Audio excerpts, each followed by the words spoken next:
तुम्हाला सांगतो साहेब, आम्ही तुमच्यावर का फिदा झालोय. तुमची मुलाखत मी एकदा स्वतः ऐकली होती की एका पत्रकारांनी विचारलं, फडणवीस साहेब तुम्ही कुठली संस्था का काढली नाही. तर साहेब तुम्ही तुमचं उत्तर ऐकून मी भारावून गेलो होतो. तुम्ही म्हटला की मी कुठली संस्था काढली नाही, मी नव्हे पिठाची गिरणी सुद्धा काढली नाही. त्याचं कारण संस्थेचं हित बघत असताना जनतेकडे दुर्लक्ष होतं, म्हणून मी कुठल्या संस्था काढली नाही. आणि म्हणून महाराष्ट्रात तुमच्या सरकार नेतृत्व खुललं आणि महाराष्ट्रात तुमच्या सगळ्या सामान्याला बहुजनांना न्याय द्यायचा प्रयत्न साहेब तुम्ही करताय. या महाराष्ट्रामध्ये बहुजन समाजाला न्याय द्यायचं काम कुणी केलं असेल तर या माझ्या देवेंद्र फडणवीस साहेबांनी केलं.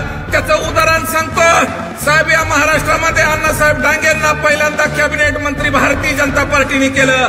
या महाराष्ट्रामध्ये महादेव जानकरांसारखा फटका माणूस जो गावगाड्यातला त्यांना कॅबिनेट मंत्री करायचं काम केलं. डॉक्टर विकास महात्मे सारख्या माणसाला राज्यसभा दिली आणि 48 मतदारसंघात तुम्ही काल परभणीला महादेव जानकर साहेबांच्या निष्कलंक व्यक्तिमत्वाला त्या ठिकाणी उमेदवारी दिली.